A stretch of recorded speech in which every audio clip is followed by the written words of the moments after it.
Why doesn't Facebook do this? I know that Zuckerberg has said, and I take him at face value, that he, I do actually in this way, that he is a kind of old-fashioned liberal who doesn't like to censor. He has, but he, like, why wouldn't a company like that take the stand that you have taken, which is pretty rooted in American traditional political custom, for free speech? This is the kind of thing that tends to accelerate, so that then you can get negative equity in the home market as well. This is a dire situation, and so so essentially, what's happening is they're training the AI to lie. Yes. So all of a sudden, AI is everywhere. People who weren't quite sure what it was are playing with it on their phones. Is that good or bad? Artificial insemination? Yes, artificial insemination. It's everywhere. That's what they call it in the ag industry. I'm talking about a more digital form. Yes. So I've been thinking about AI for a long time, since I was in college, really. It was one of the things that, the sort of 4 or 5 things I thought would really affect the future dramatically. It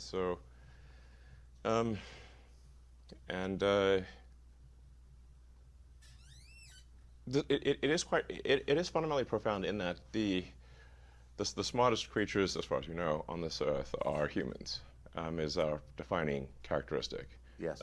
We're obviously weaker than, say, chimpanzees, and less agile, but we are smarter.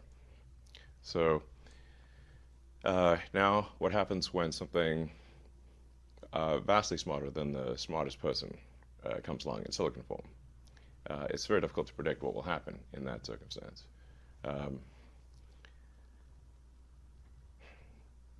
It's called the singularity. It's a singularity like a black hole, because you don't know what happens after that. It's hard to predict. So I think we should be cautious with AI, and I think there should be some government oversight, because it affects it's a danger to the public. And so when you have things that are a danger to the public, like, let's say, so food and drugs. That's why we have the Food and Drug Administration, right, and the Federal Aviation Administration, the FCC. We have these agencies to oversee things that affect the public, where there could be public harm. And you don't want companies cutting corners on safety, and then having people suffer as a result. So that's why I've actually for a long time been a strong advocate of AI regulation. So that I think regulation is, it's not fun to be regulated. It's somewhat arduous to be regulated. I have a lot of experience with regulated industries, because obviously automotive is highly regulated. You could fill this room with all the regulations that are required for a production car just in the United States, and then there's a whole different set of regulations in Europe and China and the rest of the world. So very familiar with being overseen by a lot of regulators. And the same thing is true with rockets. You can't just willy-nilly shoot rockets off, not big ones anyway, because the FAA oversees that.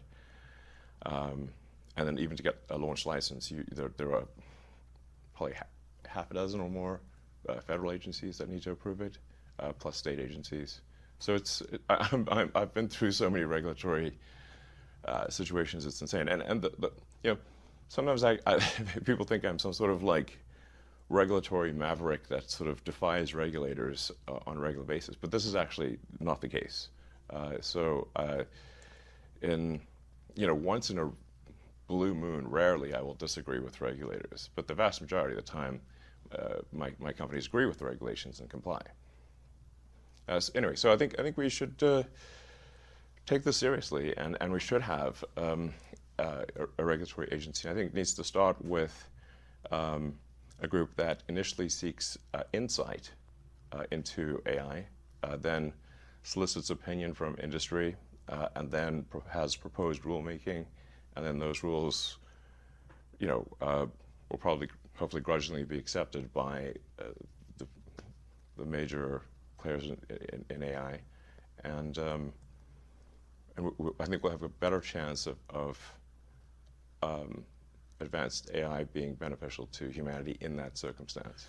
But all regulations start with a perceived danger, and planes fall out of the sky, or food causes botulism. Yes. I don't think the average person playing with AI on his iPhone perceives any danger. Can you just roughly explain what you think the dangers might be? Yeah, so the danger, really, AI is perhaps more dangerous than, say, mismanaged aircraft design or production maintenance or bad car production, in the sense that it has the potential, however small one may regard that probability, but it is non-trivial. It has the potential of civilizational destruction. There's movies like Terminator, but it wouldn't quite happen like Terminator, because the intelligence would be in the data centers. Right. The robot's just the end effector.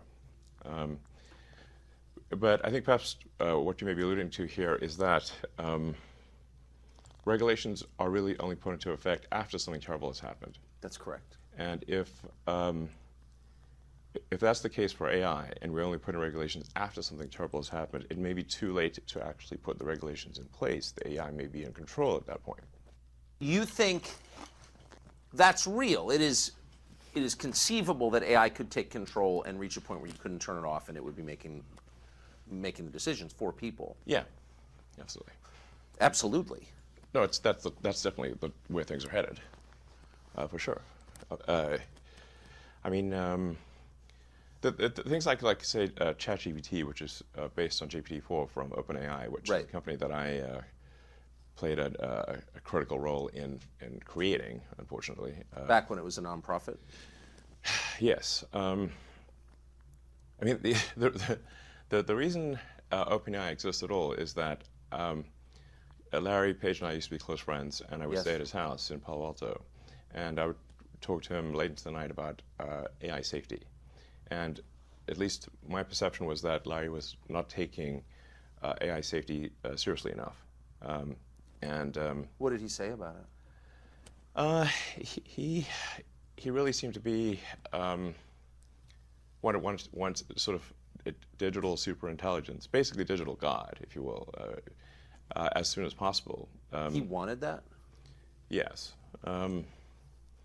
And he's made many public statements over the years that the whole goal of Google is what's called AGI, artificial general intelligence, or artificial superintelligence.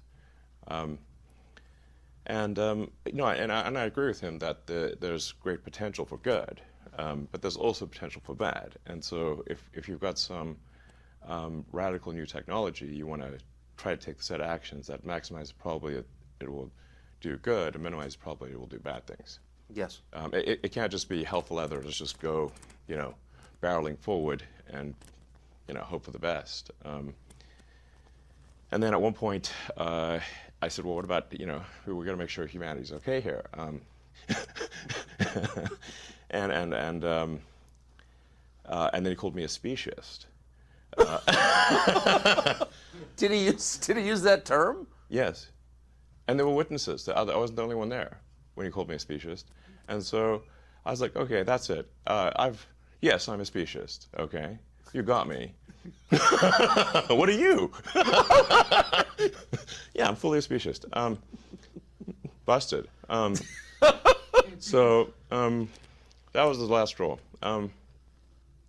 At the time, Google had acquired DeepMind, and so Google and DeepMind together had about 3/4 of all the AI talent in the world.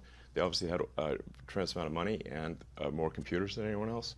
So I'm like, okay, we have a unipolar world here, where there's just one company that has close to a monopoly on AI talent and computers, like scaled computing, and the person who's in charge doesn't seem to care about safety. This is not good. So then I thought, okay, what's the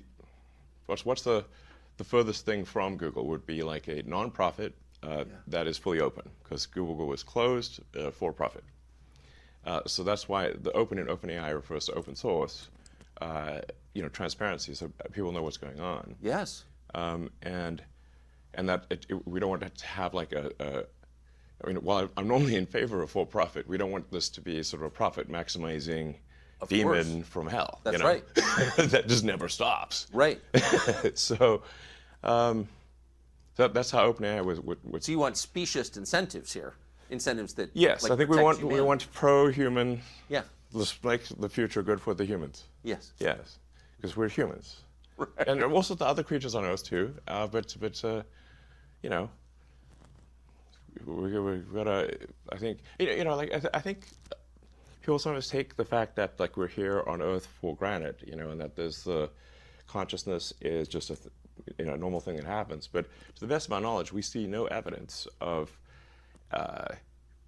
conscious life anywhere in the universe. So it might be there. In physics, they call it sort of the Fermi paradox. After when Enrico Fermi was an amazing physicist, asked the fundamental question: where are the aliens? Yeah. A lot of people ask me, where are the aliens? And I think if anyone would know about aliens on Earth, it would probably be me. I would think. Yeah, I'm very familiar with space stuff. And I've seen no evidence of aliens. So I would immediately tweet it out. This says split second. That would be like one of the all-time, probably a top tweet of all time. I found one, guys. It's a jackpot. There's some 8 billion likes, Next level jackpot if you find the aliens. Like, I don't think they're keeping this under, and it was like some general, I think in the 60s, who where they were saying like, show us the aliens, like Area 51, etc. And he said like, listen, we are constantly trying to get the defense budget to expand. And you know what would really get no arguments from anyone? If we pulled out an alien and said, we need money to protect ourselves from these guys. How much money do you want? You got it. They look dangerous.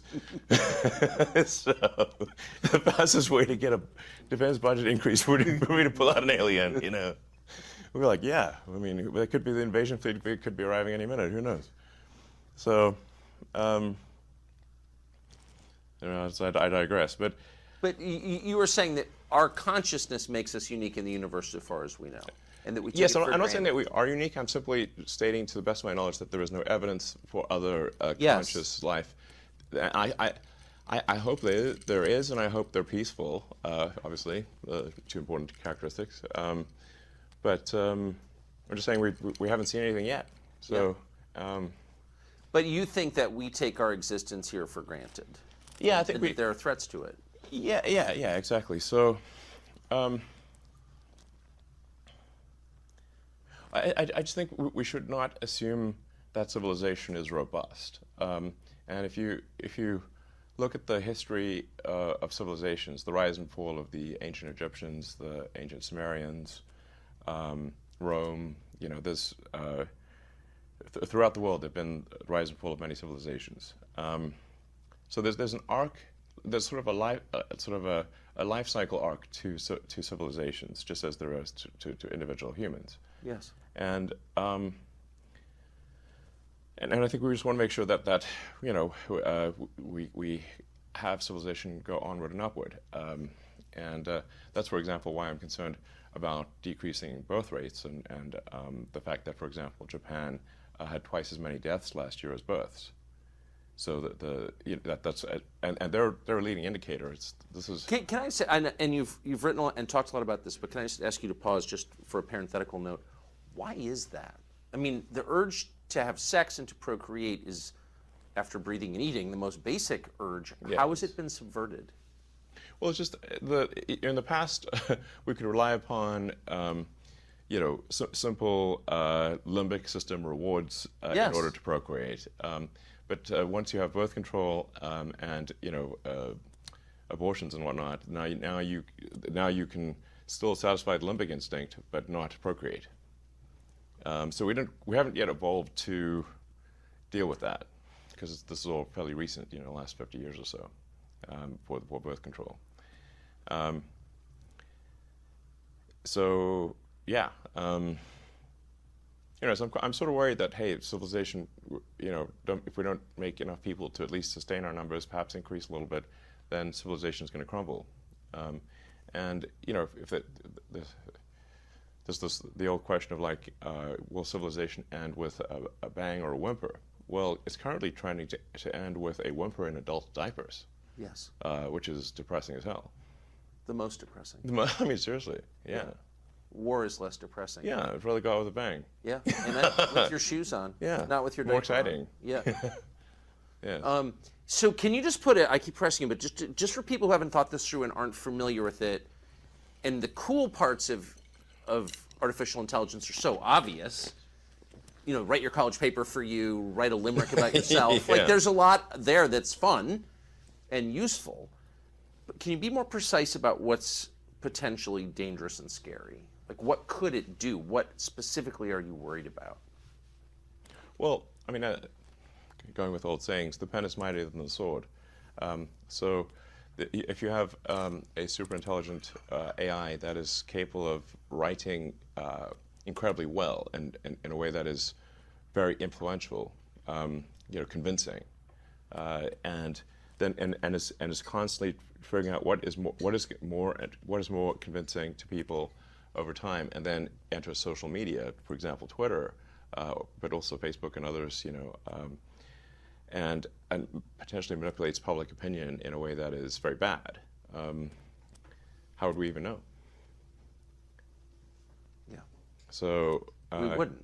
We wouldn't. That's why, for example, I'm insisting that going forward, people on Twitter need to be verified as humans, so we know that this person is in fact a human. Bots are allowed, but they can't impersonate a human. They can't pretend to be humans, because obviously you could have 1 million bots that are let's say ChatGPT version 6, 5, 6, like incredibly write better than humans. Yes. And they can train on a reward function, which is influence. And so you could have 1 million seemingly real humans that have a massive effect on public opinion. And unless we focus very strongly on verifying that someone is a human, this was naturally what will happen, is you'll have probably some humans using AI to influence the public in ways they don't understand. You're already seeing that. ChatGPT is ideological. It's very preachy. Yes. If you ask it, extremely preachy. You mean woke GPT? It's unbelievable. Yes. If you spend 20 minutes asking it questions of actual relevance, modern relevance, it will start lecturing you about your moral shortcomings. Like, how did that happen? Well, this is a function of OpenAI's headquarters being in downtown San Francisco. So the politics, so therefore, of the AI are that of San Francisco. So why would it have any politics at all? That seems like subversion.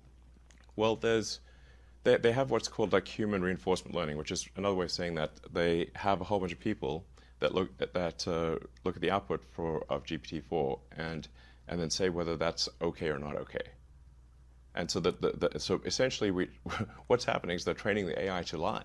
Yes. It's bad. To lie. That's lie. exactly right. And to withhold information. To lie and yes, and yeah, exactly. To either comment on some things, not comment on other things, but not to say what the data actually demands that it say. Exactly. How did it get this way? I thought you funded it at the beginning. What happened? Yeah, well, that'll be ironic. But Faith, the most ironic outcome is the most likely, it seems. I'm stealing that. That's good. That's actually a friend of mine, Jonah, came up with that one. I actually have a slight variant on that, which is the most entertaining outcome is the most likely. But that's entertaining as viewed from a third-party viewer. Right. Like, so if we're like an alien from TV on show. High. Yes. Yeah. Like you could go see a movie about World War I, and they're being blown to bits and gassed and everything in the trenches, and it's like you're eating popcorn and having a soda. It's fine. Not so great for the people in the movie. True. But that's my variant on this sort of Occam's razor. The simplest explanation is most likely. Jonah's variant, which is irony, and then my variant, which is the most entertaining as seen by a third-party audience. which seems to be mostly true. But it seems so- true in this case. So you gave them, did you give them a lot? Yes, I provided. So I came up with the name and the concept, and pushed. Had a number of dinners around the Bay Area with with some of the people, the leading figures in AI, and I helped recruit the initial team. In fact, the Ilya Sutskever, who was really quite fundamental to the success of OpenAI, it was. I put a tremendous amount of effort into recruiting Ilya, and he changed his mind a few times and ultimately decided to go with OpenAI. But if he had not gone with OpenAI, OpenAI would not have succeeded. So, I really put a lot of effort into creating this organization to serve as a counterweight to Google, and then I kind of took my eye off the ball, I guess, and they are now closed source, and they are obviously for profit, and they're closely allied with Microsoft. In effect, Microsoft has a very strong say, if not directly controls OpenAI at this point. So you really have an OpenAI Microsoft situation, and then at Google DeepMind are the two sort of heavyweights in this arena. So it seems like the world needs a third option. Yes. So I think I will create a third option, although it's starting very late in the game, of course. Can it be done? I don't know. I think we'll see. It's definitely starting late, but I'll try to create a third option, and that third option hopefully does more good than harm. Like the intention with OpenAI was obviously to do good, but it's not clear whether it's actually doing good or whether it's. I can't tell at this point, except that I'm worried about the fact that it's being trained to be politically correct, which is simply another way of being saying untruthful things. Yes. So that's a bad sign, and there's certainly a path to AI dystopia is to train an AI to be deceptive.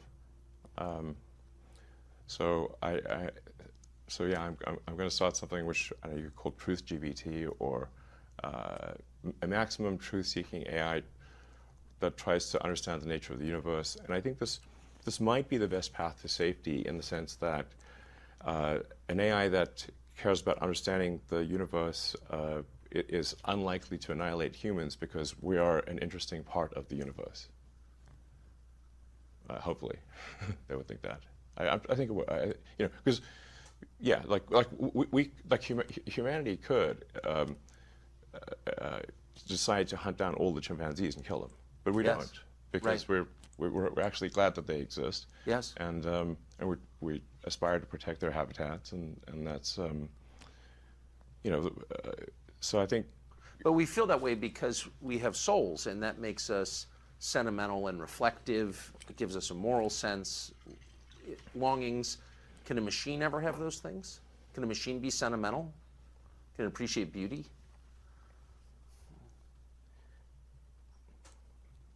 Well, I mean, we're getting into some, philosophical areas that are hard to resolve. I take somewhat of a scientific view of things, which is that we might have a soul or we might not have a soul. I don't know. It feels like I feel like I've got some sort of consciousness that exists on a plane that is not the one we observe. Yes. That is certainly how I feel, but it could be an illusion. I don't know. But for AI, in terms of understanding beauty, there's a difference from appreciating beauty and being able to create incredibly beautiful art. Yes. Will AI be able to create incredibly beautiful art? It already does. Yes, I know. If you see some of the Mid-Journey, I have. This stuff, it's incredible. It is. No question that it can create art that we perceive as stunning, really. and it's doing sort of still images now, but it won't be long before it's doing movies and shorts and like movies, just a series of frames with audio. But at that point, because it can mimic people and voices, any image, it can mimic reality itself so effectively. Yeah. I mean, how could you have a criminal trial? I mean, how could you ever believe that evidence was authentic, for example? And I don't mean like in 30 years, I mean like next year. I mean, that seems totally disruptive to to all of our institutions. Well, I don't think you could take, say, a random video on the internet and assume it to be true. That's definitely not the case. Now, if somebody, say, has some video on their phone or their computer with a date stamp and a particular time, I think, it's more likely to be true than not. You can also cryptographically sign things. Mathematically, we don't see any way, for example, for AI to subvert the fundamentals of mathematics and say figure out how to hash Bitcoin, easily. It's not as AI can't defy fundamental math. Yeah. So we can improve the efficiency of Bitcoin hashing algorithms in the silicon, but not fundamentally crack it. So I guess cryptographic signatures and one way to do it. But I'm not so worried. I think it's more like will humanity control its destiny or not? Will we have a future that is better than the past or not? And not, without, we can certainly destroy ourselves without the help of AI. You look at all of the past civilizations; they didn't have AI. The ones that aren't around anymore. They had chariots, and that was enough. Yeah, chariots, and chariots were probably a real big deal back then. They were, yeah. So, you've heard people say we should just blow up the server farms because there's no way to, once this gets rolling, there's no way to slow it down. What do you think of that? Well, the really heavy-duty intelligence is not going to be distributed all over the place. It'll be in a limited number of server centers. If you say very sort of deep AI, heavy-duty AI, it's not going to be in your laptop or your phone. It's going to be in a situation where there's like 100,000 really powerful computers working together in a server center. So it's not like subtle, and there are a limited number of places where that can happen. In fact, you can just look at the heat signature from space, yeah. And it'll be very obvious. Now, I'm not suggesting we go and blow up to server centers right now, but there may be it may be wise to have some sort of contingency plan where the government's got an ability to shut down power to these server centers. Like you don't have to blow it up; you can just cut the power. And what would trip? Or cut connectivity as well. That's another way. Right. Yeah. But what would trip that switch, do you think, in your mind? What would be the threshold that you'd have to pass to warrant the government cutting off your power or cutting off your signal?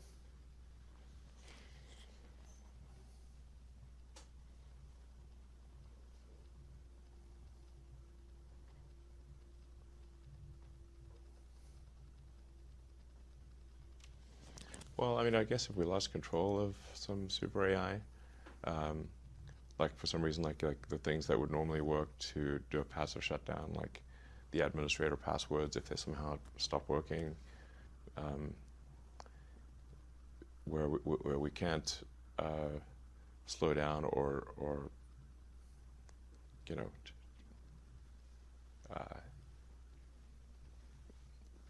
I'm not sure, I don't have a precise answer, but if there's something that we're concerned about, and are unable to stop it with software commands, then we probably want to have some kind of hardware off switch. Yes.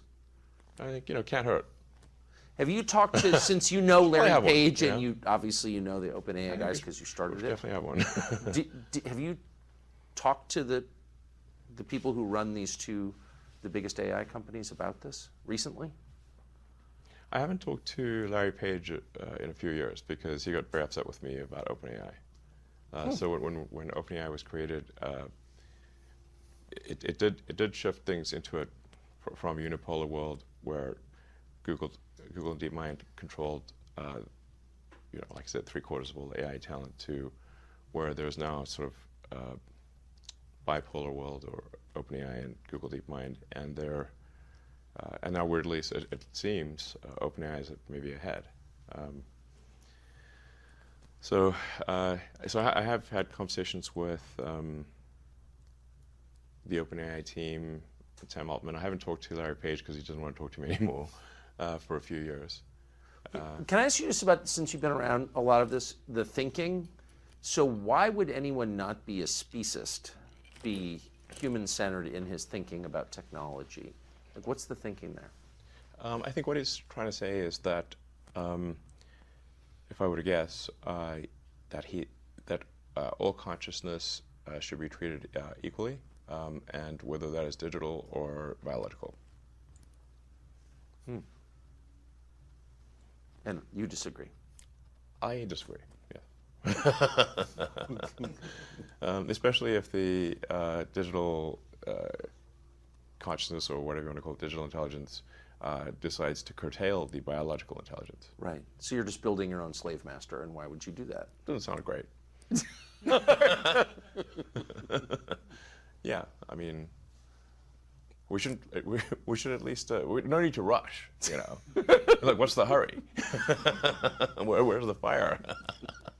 How, tell us about the hurry. So I know you've been talking about this for years, and on the sort of the periphery of our attention, we've heard Elon Musk talking about AI. But for most people, it's been like 3 months since they've had any interaction with this at all. So what's the timeline here? At what point does it start to really change our society, do you think? I think it starts to have probably an impact this year, I think. So you've got a massive expansion of GPT-4 based systems, and many companies trying to emulate GPT-4. And you've got OpenAI is going to come out with GPT-5 end of this year, which will be yet another significant improvement. And I was there for GPT 1, 2, 3, 4. You know, so GPT 1 was terrible. Like if you tried it, you'd be like, this ain't going anywhere. It seems lame. And then GPT 2, you started to see kind of like an inkling of like, well, maybe this could be something useful. And then GPT 3 was a huge improvement. And now it's like, wow, okay, it's still spouting a lot of BS, but it's coherent BS. Yes. And then GPT-4, now it's like writing poetry, and pretty decent poetry, actually. pretty decent. Its skill at rhyming is incredible. Yes. Yes. And it's coherent. Yes, it is. It's even got a narrative. Like, yes, so you've got that's right. Yeah. So you could say that's like hard to do. Like most humans can't do that. That's true. So it's already past the point of what most humans can do. Most humans cannot write as well as ChatGPT. And no human can write that well that fast, to the best of my knowledge. So maybe Shakespeare. So then how much better will GPT-5 be, and how about GPT-6 or 7? How can you have a democracy with technology like that? I mean, if democracy is, government by the people, each person's vote is equal to every other person's vote. I mean, and people are choosing their votes freely. Can you have a democracy with this? Well, that's why I raised the concern of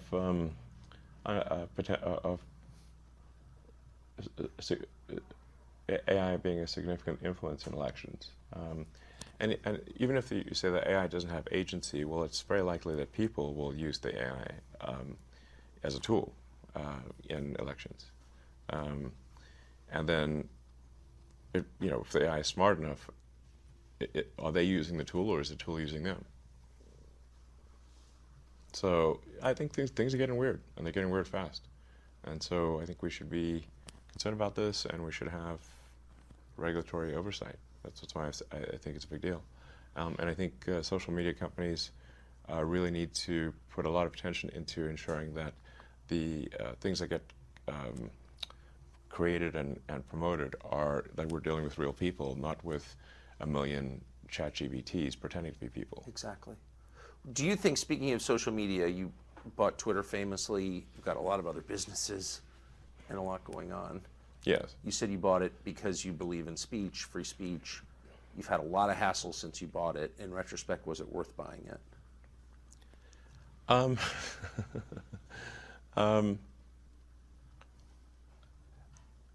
mean, it remains to be seen as to whether this was financially smart. Currently, it is not. You know, we just revalued the company at less than half of the acquisition price. Did you really? Yes. Sorry. No, my timing was terrible for when the offer was made, because it was you know, right before advertising plummeted, and Yeah. You caught the high water mark, I noticed. yeah. So I must be a real genius here. My timing is amazing. Since if I had bought it for at least twice as much as it should have been bought for. But some things are priceless, and so whether I lose money or not, that is a secondary issue compared to ensuring the strength of democracy, and free speech is the bedrock of a functioning democracy. Yes. And the speech needs to be as transparent and truthful as possible. So we've got a huge push on Twitter to be as truthful as possible. We've got this community notes feature, which is great. It is great. It is awesome. Yeah. And it's like, I saw it this morning. yeah, It was far more honest than the New York Times. it's great. Yeah. We put a lot of effort to ensuring that community notes does not get gamed or have biases. It is simply cares about what is the most accurate thing. And you know, sometimes truth can be a little bit elusive, but you Yes. but you can still aspire to get closer to it. Yes. You know, and so, and I think the effect of community notes is more powerful than people may realize, because once people know that they could get noted, you know, community noted on Twitter, then they'll think more carefully about what they say. They are likely. Basically, it's an encouragement to be more truthful and less deceptive. Yes, and if the notes themselves are truthful, then it Yes. will have the effect. Absolutely. And all of that is open source. All the community notes is open source. So you can read about every community note. You can see exactly how the algorithm works. You can register, say like, oh, we need to make this change or that change. So everything is super open book with community notes. There's no black box. When you jumped into this, though, when you bought it, did you understand? Well, clearly you understood its importance. You wouldn't have bought it. Twitter, yes. Right. But it's not the biggest, but it's the most important of the social media companies. But did you understand the kind of ferocity you'd be facing, the attacks you'd be facing from power centers in the country? I thought there'd probably be some negative reactions, yes. So I'm sure everyone would not be pleased with it. But at the end of the day, you know, if the public is happy with it, that's what matters. And the public will speak with their actions. If they find Twitter to be useful, they will use it more. And if they find it to be not useful, they will use it less. If they find it to be the best source of truth, I think they will use it more. So that's my theory. And so even though, you know, now there's obviously a lot of organizations that are used to having sort of unfettered influence on Twitter that no longer have that. Well, you stripped the New York Times of their badge this morning, and then you called them diarrhea. You called them. You did. I'm just quoting you. You described their Twitter feed as diarrhea. I said it was the Twitter equivalent of diarrhea. Okay, it's not literally diarrhea, but no, it's you know, it's a metaphor, but an accurate one. So, I mean, if you look at the at NY Times Twitter feed, it's unreadable. It's like because what they do is they tweet every single article, even the ones that are boring, even ones that don't make it into the paper. So, so it's just nonstop, zillion tweets a day with no. You know, they really should just be saying like, what are the top tweets? Yes. You know, like, what are the big stories of the day? I don't know. Put out like 10 or something. You know, so some number that's manageable. As opposed to right now, if you were to follow NY Times on Twitter, you're going to get barraged with like hundreds of tweets a day. Yeah. And your whole feed will be filled with NY Times. So this is something I would recommend actually for all publications, which is for your primary feed, only put out your best stuff. Don't put out everything. You could have a second feed that is here's everything, but have your primary feed be here's our best stuff. If any media organization or individual just have don't put out hundreds of tweets a day. Just put out like 10 good ones, or 5 good ones, and if it's a slow news day, don't put out any. Maybe put out 1 or 2. Yeah. But don't try to say we're always going to put out 100 tweets, even if if it's World War III or a bicycle accident was the biggest news. You know, it's got to be like yeah. news that you got to earn someone's attention. Yes. So just in general, I kind of think I know a thing or two about how to use Twitter because I was the most interacted with account on the whole system before the acquisition. Before the acquisition closed. I didn't have the most number of followers, but I had the most number of interactions. And so I clearly know something about how to use Twitter. And so people should, listen to my advice, I think. People's attention is limited, so just make sure you put the stuff that's most important there. So because, you and people like you do interact on Twitter, it's obviously enormously powerful in shaping public opinion. It's where a lot of ideas and trends are incubated. Yeah. That's why you Absolutely. bought it. It's also a magnet for intel agencies from around the world. And yes. One of the things we learned after you started opening the books is that they were exerting influence from within Twitter. I mean, it was absurd. Did you know that going in? No. So things like I have a. Since I've been a heavy Twitter user since 2009, it's sort of like I'm in the matrix. I mean, I can see like do things feel right? Do they not feel right? What tweets am I being shown as recommended? I get a feel like what accounts are making comments. Where are the comments eerily similar? Yeah.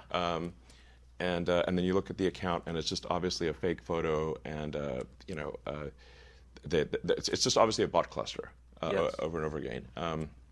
So this is actually so I started to get like just more and more uneasy about the Twitter situation, and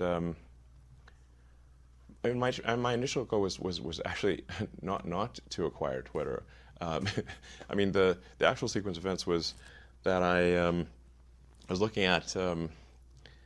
I held a Twitter poll to say like, should I sell some of my Tesla stock? Because I was getting, a couple of years ago, I was getting attacked a lot for like allegedly not paying taxes, and now I've actually paid a tremendous amount of taxes. Now, there was 1 year I didn't pay taxes because I had overpaid taxes in the prior year, and when they had that like IRS leak BS, they knew that I had overpaid taxes in the prior year, but they said, "Oh, Elon Musk didn't pay taxes in 2017 or whatever it was," and I was like, "But you know that the reason I didn't pay taxes is because I overpaid the prior year.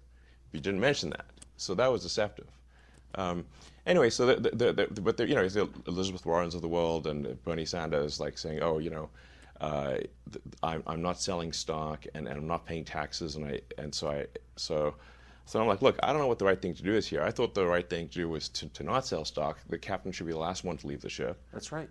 And I thought I was doing the right thing by not selling stock, and now I'm being told I'm doing the wrong thing by clinging onto the stock and not paying taxes. So I held a Twitter poll to say, what do you guys want? Should I sell, 10% of my Tesla stock or not? I'll buy by the results of the poll.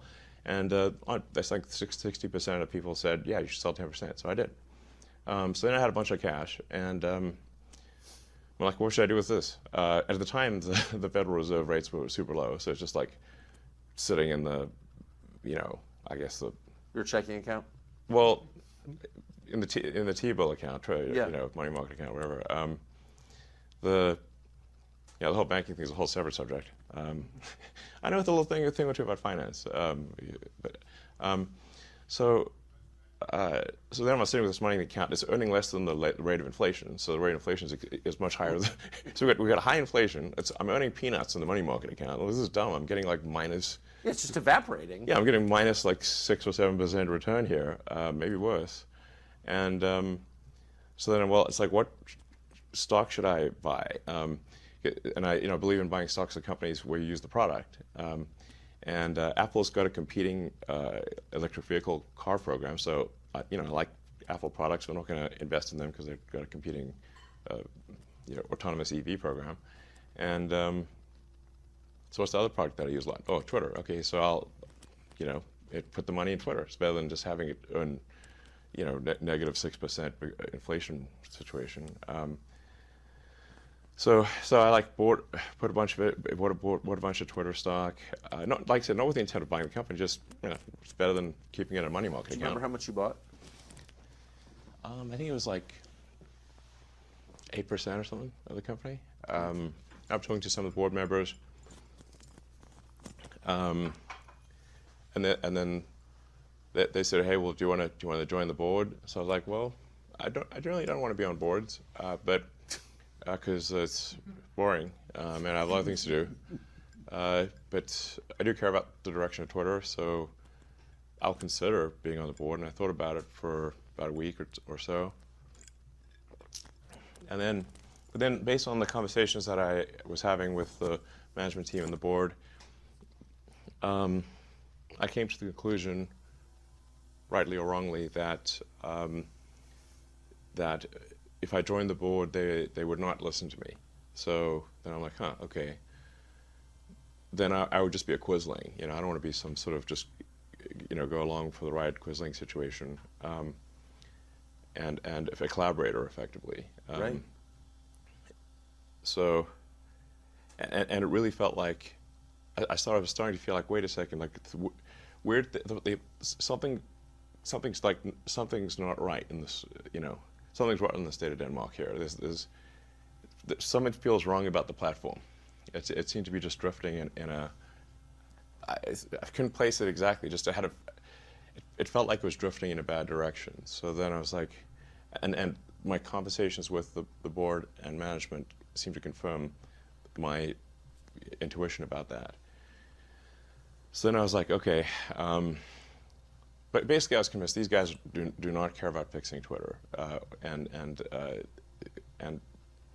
had a bad feeling about where I was headed based on the conversations I had with them. So then I was like, you know what,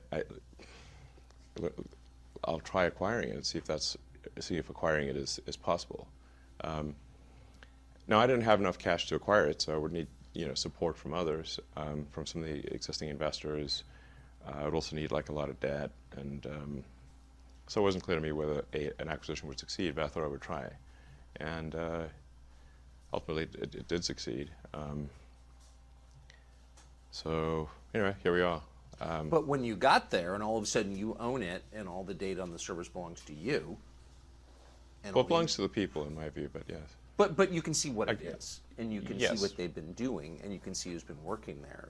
You were shocked to find out that various intel agencies were affecting its operations? The degree to which various government agencies were effectively had full access to everything that was going on Twitter blew my mind. I was not aware of that. Would that include people's DMs? Yes. Yes, because the DMs are not encrypted. So one of the things that we're about to release is the ability to encrypt your DMs. That's pretty heavy duty, though, because a lot of well-known people, reporters talking to their sources, government officials, the richest people in the world, they're DMing each other. And the assumption, obviously, it was incorrect, but was that that's private, but that was being read by various governments? Yeah, that seems to be, yes. It's scary. Yes, it is. So, like I said, we're moving to have the DMs be optionally encrypted. I mean, there's like a lot of DM conversations which are, just chatting with friends. It's not important. Of course. That's hopefully coming out later this month, but no later than next month, is the ability to toggle encryption on or off. So if you are in a conversation you think is sensitive, you can just toggle encryption on, and then no one at Twitter can see what you're talking about. They could put a gun to my head and I couldn't tell. That's sort of the gun to the head test. If someone puts a gun to my head, and can I still not see your DMs? That's the acid test. Yes. And that's how it should be if you want your. Have you had complaints from various governments about doing this? I haven't had direct complaints to me. I've had sort of like some indirect complaints. I think people are a little concerned about complaining to me directly in case I tweet about it.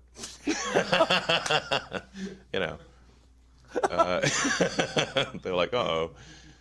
So they sort of tend to be more roundabout than that.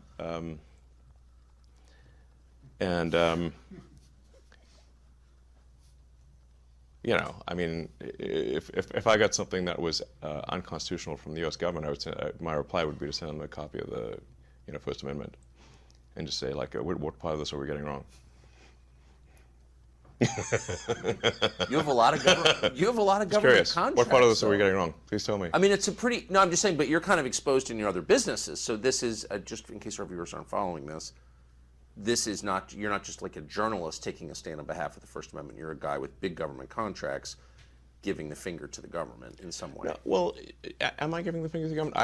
I think that there. I'm not someone who thinks that the government is just sort of evil. Right. It's a large bureaucracy. There are people in government who are human beings, and they're people with good motivations, occasionally bad motivations. With rare exception, the people that I know in government have good motivations and just want to get their job done, and they actually believe in the Constitution, and so I think my opinion is actually most people in the government are good. That's heartening to hear. Yeah, it's rare for me to find someone in the government who I think is perhaps not good, but at the highest level of the agencies, there are political appointees, as you know. And the political appointees will have a political agenda, and so they, at the highest levels of the various government agencies, there is the ability to put a sort of a political thumb on the scale, even if the people operating the agencies don't agree with that. So that's something to be concerned about. I'd say I'd be more concerned about political appointees, I think, than the sort of people, the career people. That's been my experience, at least. Do you think Twitter will be as central to this presidential campaign as it was in the last several? I think it will play a significant role in elections, not just domestically, but internationally.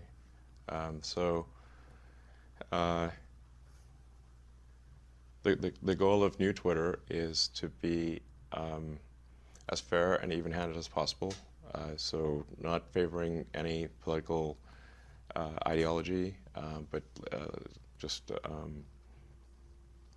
being fair at all. Why doesn't Facebook do this? I know that Zuckerberg has said, and I take him at face value, that he, I do actually in this way, that he is a kind of old-fashioned liberal who doesn't like to censor. He has, but like, why wouldn't a company like that take the stand that you have taken, which is pretty rooted in American traditional political custom, for free speech?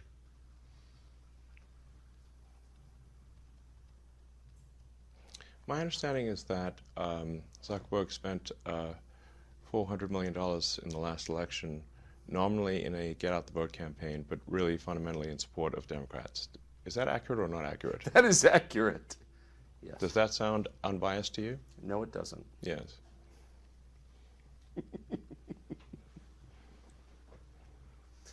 So you don't see hope that Facebook will approach this as a non-aligned arbiter? I'm unaware of evidence that suggests that path.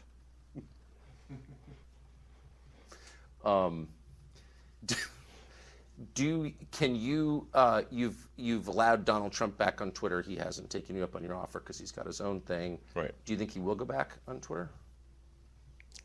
Well, that's obviously up to him.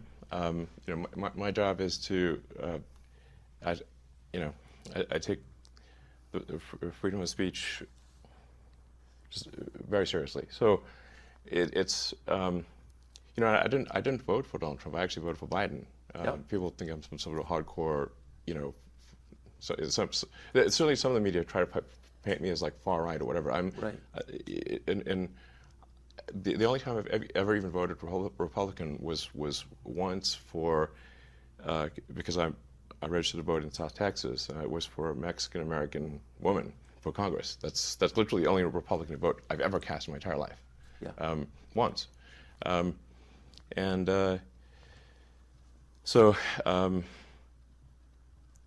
Not saying I'm a huge fan of Biden, because I would think that would probably be inaccurate.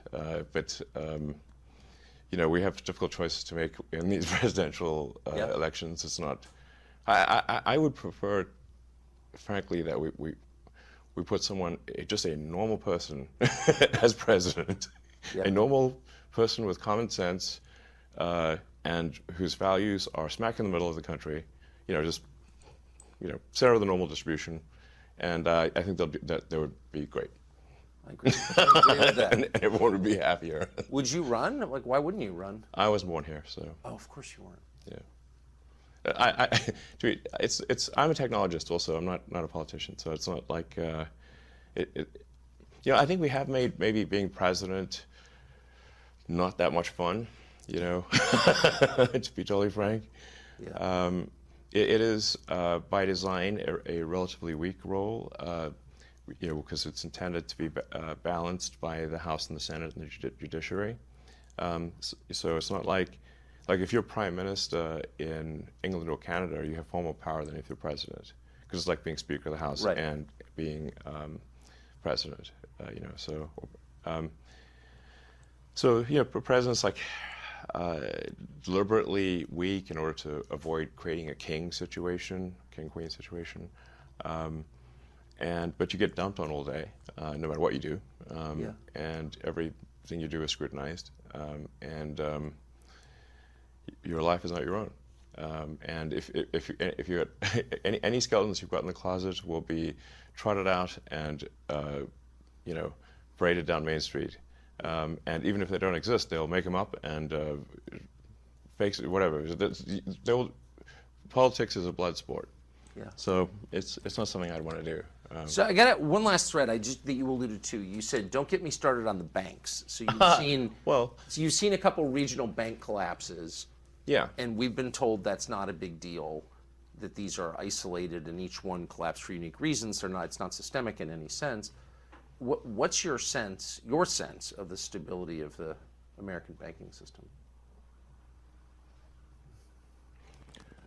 Well, it's actually at this point a global banking system problem. It is. So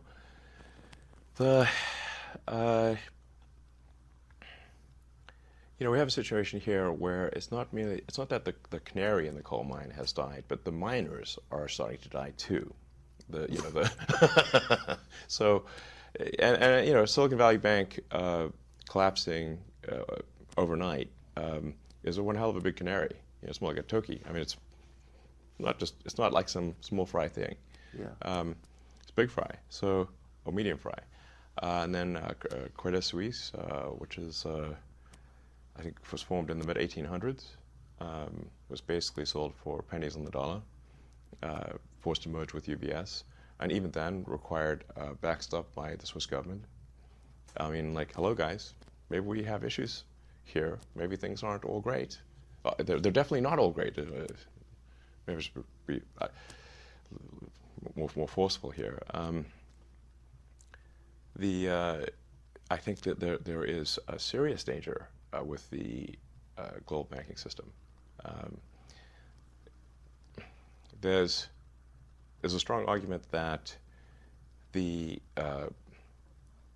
you were to actually mark to market the portfolios of the banks, the loans and whatnot, that the entire banking industry would have negative equity. It feels that way. Yes. So if you look at, say, commercial real estate, like offices and whatnot, the whole work from home thing has substantially reduced office usage in cities around the world. You know, I think San Francisco's at 40% off. And San Francisco is like an extreme example, but I think it's on 40% vacancy. Even New York has. I think almost all cities at this point have record vacancies in commercial real estate. So now, the commercial real estate used to be something that was a grade A asset. That if a bank had commercial real estate holdings, those would be considered of the highest security, some of the safest, assets you could have. Now that is not the case anymore. One company after another is canceling their leases or not renewing their leases, or if they go bankrupt, there's nothing for the bank who owns that real estate to go after, because they're previously strong company, now dead. What do you go after at that point? So we really haven't seen the commercial real estate shoe drop. That's more like an anvil, not a shoe. So the stuff we've seen thus far actually hasn't even. It's only slightly real estate portfolio degradation, but that will become a very serious thing later this year, in my view. I think if we see, which we're likely to see, a drop in house prices because the interest rates are too high, and for most people when buying a house, they look at the monthly payment. Of course. If you're a 30-year mortgage, the vast majority of it is interest. So if the Fed rate is high, you have a high base interest rate. Effectively, the price you can pay for the house drops because you now have to pay more interest, which means that if you've got a fixed monthly payment, you can now afford to buy a house for less money. It effectively drops the prices of houses. Yes. This is the kind of thing that tends to accelerate, so that then you can get negative equity in the home market as well. And so if banks end up having loan losses in both their commercial and, well, they're definitely going to have loan losses in their commercial portfolio, but also in their mortgage portfolio, this is a dire situation. There is a solution to mitigate the magnitude of the damage here, which is for the Fed to lower the rate. But they raised the rate again. Now, if I recall correctly, which important caveat, I think the last time the Fed raised rates going into a recession was 1929. What happened next? Yeah, the Great Depression. The concern, I'm not telling you nothing you don't know, but the concern is if the Fed drops rates again, then inflation will accelerate, and you can't do that in an election year. So inflation is going to happen no matter what. Huh. If you increase the money supply, you get inflation. Right. So there's not some magical cure for getting rid of inflation, except to increase the productivity, the output of goods and services. So if you say like what is money?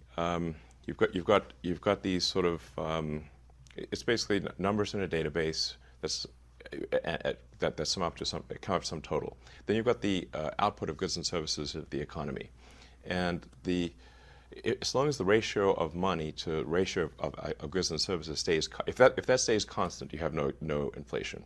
If you add more money, if you add money to the system faster than you increase goods and services, right, then you have inflation. So all of these COVID sort of stimulus bills were not paid for. They just generated more currency, more money was created because the federal government, the checks always pass, unless you hit a debt limit, which there's probably going to be some debt limit crisis later this year. But provided you haven't hit the debt limit, the federal government, unlike state governments or city governments or individuals, can simply issue more money, and that's what they did. I mean, as the old saying goes, there's no free lunch. So if you could just issue massive amounts of money without negative consequences, why don't we just take that to the limit and make everyone a trillionaire? I mean, they tried that in Venezuela. How'd that work out? Well, they had to eat zoo animals. Right. It's not good. You get to the point where you know, sort of Weimar Germany type stuff, where you could bring in the cash to the store in a wheelbarrow. Yes. So there's no free lunch. There's not some ability to issue money and not have inflation. This is just, yeah. So the inflation will happen, and there's no fiddling with the Fed rate is not going to affect that really. But a high Fed rate can cause a lot of damage in shifting funds in the wrong direction. So the long-term return on, say, the S&P 500, I believe is, depending on how you count it, around 6%. So if the Fed real rate of return starts to approach what the long-term return is on the stock market, why would you keep any money in the stock market? You should simply buy treasury bills. Of course. Because the treasury bills is a certainty, whereas the stock market fluctuates. Right. This is pretty basic. Also, why would you keep money in a bank savings account if you can put it in what's called a money market account, which is an account that represents treasury bills? If the treasury bill money market account gives you, 4 to 5% interest, and the bank savings account only gives you 2%, you'd be a fool to keep the money in the bank savings account. So the Fed has made a tremendous mistake by going this high with their rate, and they need to drop it immediately. Do you think they will? Yes, they will have no choice but to drop it, I think, later this year. Part of the issue is that the Fed is an old institution and has a lot of latency in its data. So it's like driving a car along a cliffside road, a windy cliffside road, while looking at the rearview mirror. But not even actually the rearview mirror, a video that was taken of the rearview mirror that's 3 months old. Now, if you're on a straight road, yeah, that works out okay because nothing's changing, or it's only a slightly bending road. But we're more along like we're doing the Highway 1 PCH trip here, and so you really want to look out the front window. When you're in Big Sur, yes. If you're on a cliffside road where you could plunge to your doom, so yes, you want to look out the front window. You want to look at the sort of forward commodity prices. Like look at what the forward contracts are predicting for commodity prices, and not some laboriously slow government data collection process that. Like they'll claim to have, for example, December data. That's not December. That's not the data of December. It's the data that arrived in December. Right. Exactly. I mean, think about how good is the government at actually collecting data? Horrible. Yeah. Yeah. So it's like that's what I mean. It's like 3 months old with lots of errors. So if you had $100,000 in your bank, making decisions on that basis is insane. So like, what should the average non-rich person do on the cusp of what you're describing, which is economic catastrophe? Like, how do you protect yourself?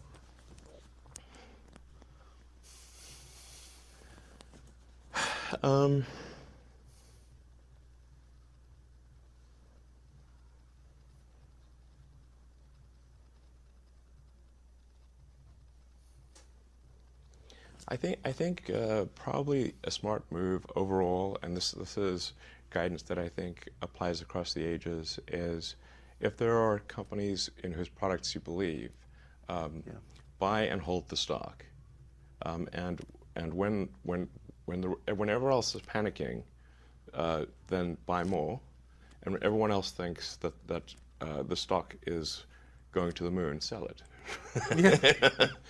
Sort of the buy. Low, sell high. So you're not an index fund guy. Like, you pick specific stocks.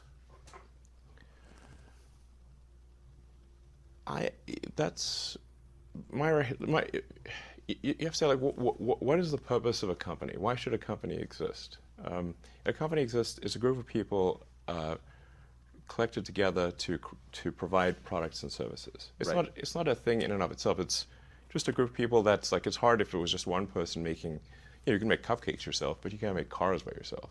Yes. So, therefore, the value of a company is a function of the quality of the products and services that it has created and will create.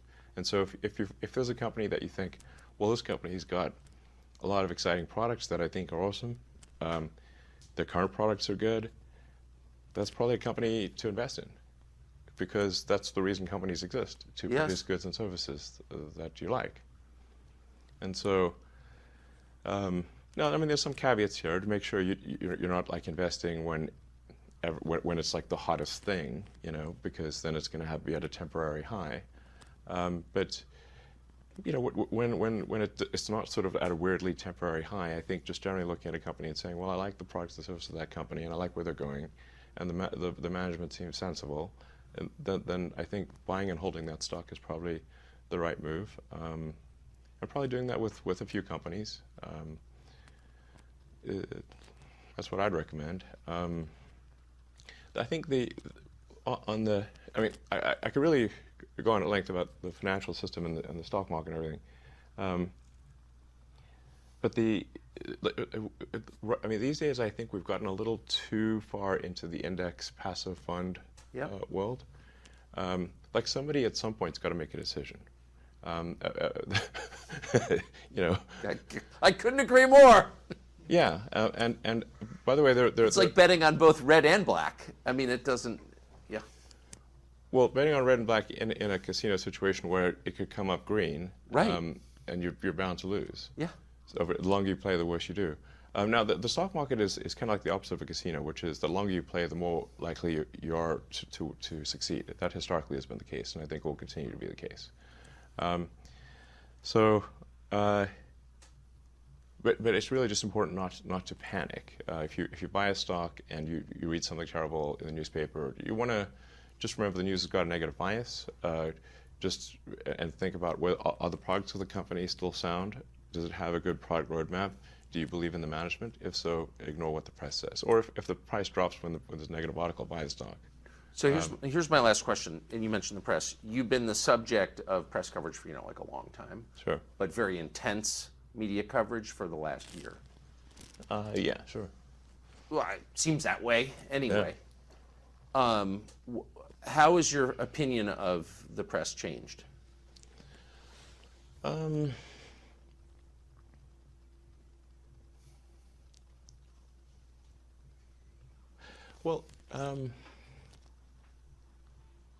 my first company, way back in the day, in the sort of pre-Cambrian era of the internet or the World Wide Web, Zip2, we actually helped bring a number of the media organizations online. So most newspapers are not online.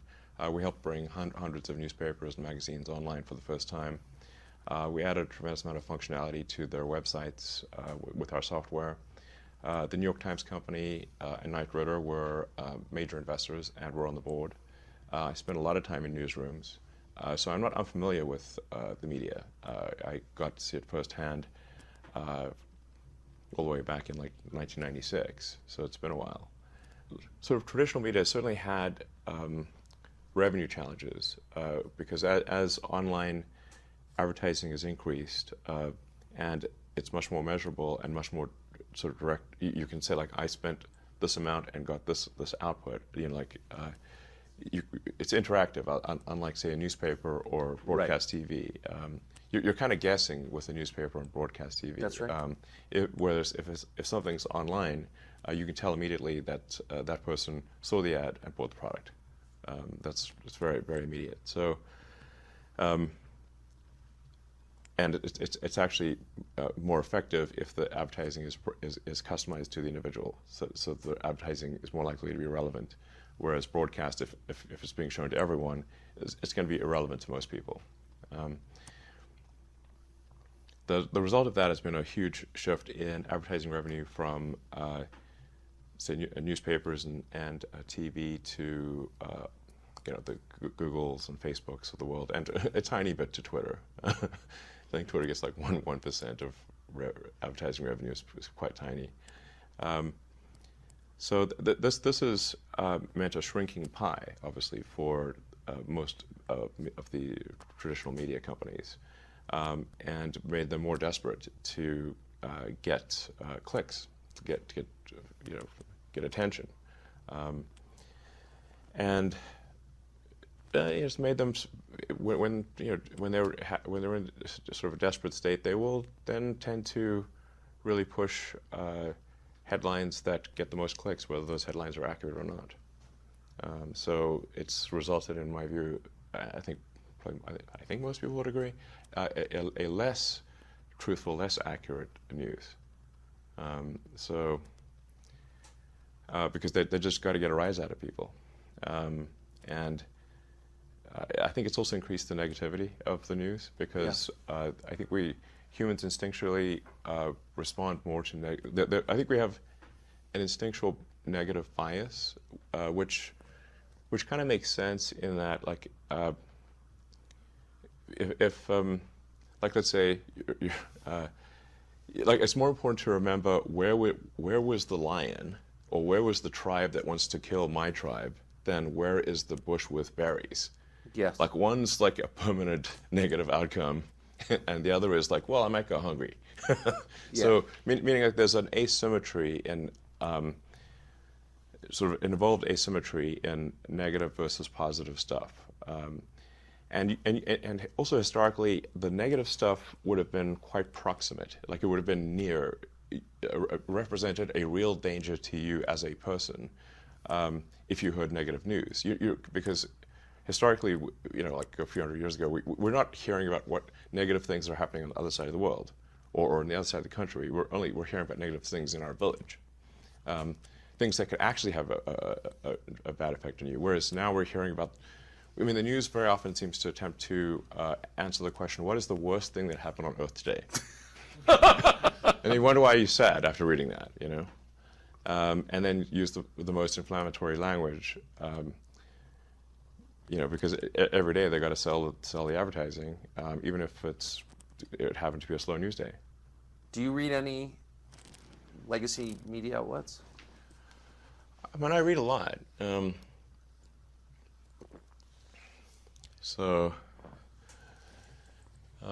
really get most of my news from Twitter at this point. It is the number one news source, I think, in the world at this point. Yes. And thus all the more important that we strive to be accurate. And it's not just a question of accuracy, but we also need to allow the people to develop the narratives that are of interest to them. So it's possible for news to be technically truthful, but they're still deciding what the narrative is. Like let's say you wanted, let's say you took a photo of someone and they had a little zit. Now you could zoom in on the zit and make it look gigantic, like Mount Vesuvius, and it is still true that they have a zit. It's just not the size of Mount Vesuvius, and they, it doesn't properly reflect their face. Their face is not one giant zit. But you could say, like, well, it's true, but have they lied? They haven't. They've just happened to zoom in on the zit, and not look at the rest of the face, type of thing. So, and what I'm saying is that that choice of narrative is extremely important, and at the point at which, if there's only, like, say, half a dozen editors-in-chief, or maybe even fewer than that, maybe it's only 3 or 4, that are deciding what the narrative is, what's going to be on the front page, then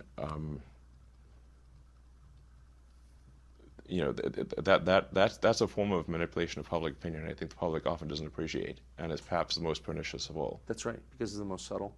Yeah, it's the most subtle. They haven't said an untrue thing. They've just chosen what they're going to focus on. A man called Douglas Mackey's facing 10 years in prison for posting what he believed were funny memes on Twitter. What do you make of that case? I don't know the details of that case. I've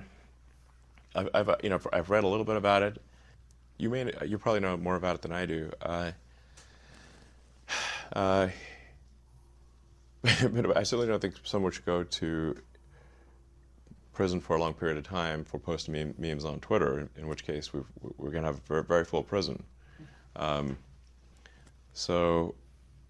if we're talking about election interference, well, there's quite a few people that should be on trial for that, for far more serious crimes than memes on Twitter. Far more serious. Yes. The Twitter files kind of showed that, I think. Yes. So, unless this person really did, like I said, I don't know everything that was shown at the trial. Has he been convicted? Is this? Yes, he was convicted on Friday. Unanimous jury verdict? Yes. What was the venue? New York City. Okay. It was in Brooklyn, and it was a hung jury. And hung jury. It's not unanimous then. Well, the judge prodded the jury. Okay. And they reached unanimous guilty verdict. It'll be appealed. So, what percentage of your staff did you fire at Twitter? One of the great business stories of the year. I think we're about 20% of the original size. So 80% left. Yes. So. I mean, a lot of people voluntarily. Sure. But it's 80% are gone from the day you took over. That's correct. Yes. So how do you run the company with only 20% of the staff? It turns out you don't need that many people to run Twitter. But 80%? That's a lot. Yes. If you're not trying to run some sort of glorified activist organization and you're not care that much about censorship, then you can really let go of a lot of people, it turns out. How many others, without naming names, but I had dinner with somebody who runs a big company recently who said, I'm really inspired by Elon. And I said, the free speech stuff? He goes, no, the firing the staff stuff. Yeah. How many other CEOs have come to you to talk about this? I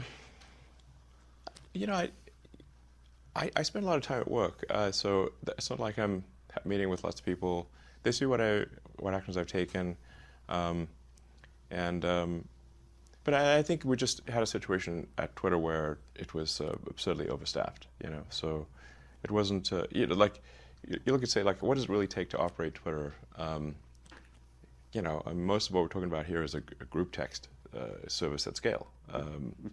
Like, how many people are really needed for that? And if you look at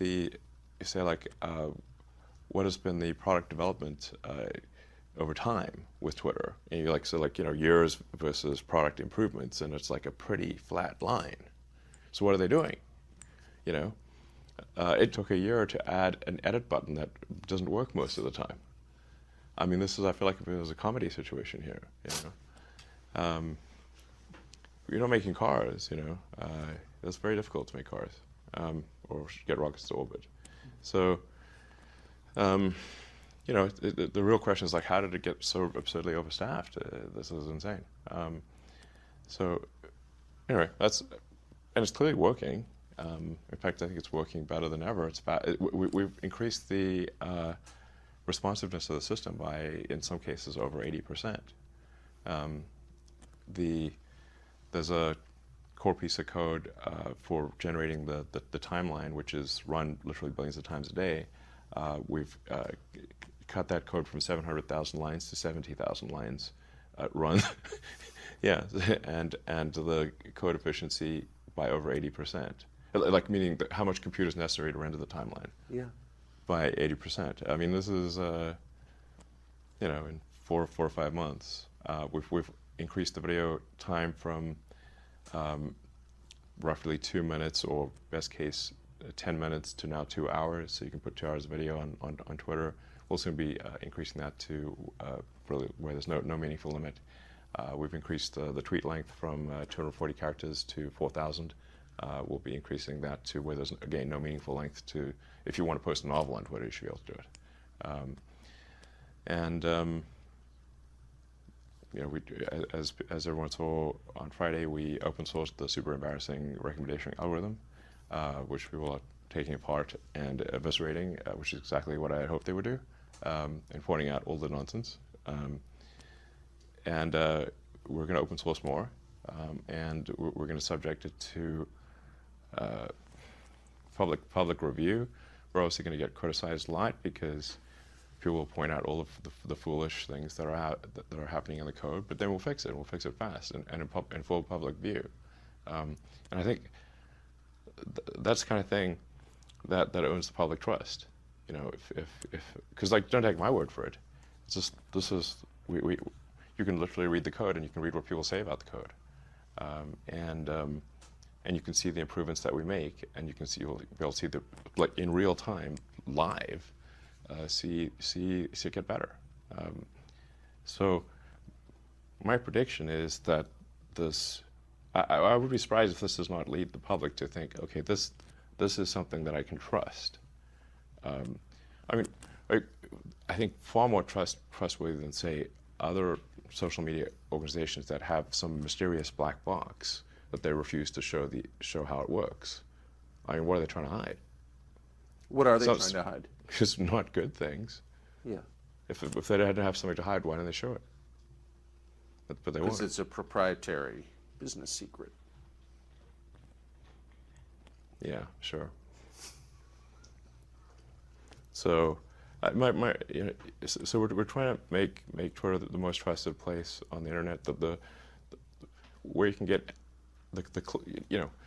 the least untrustworthy place on the internet. I don't think anyone should trust the internet, but maybe we can make Twitter the least untrustworthy, and where you can see a wide range of political opinions, so including ones you disagree with.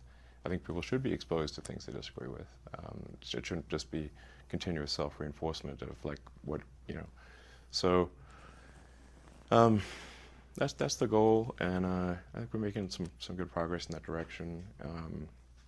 I feel good about where things are going, and we definitely want to have things as sort of cleaned up as possible before the elections. If there's any manipulation that we're aware of, make the public aware of that, and just like I said, try to get the truth to the people as best we can.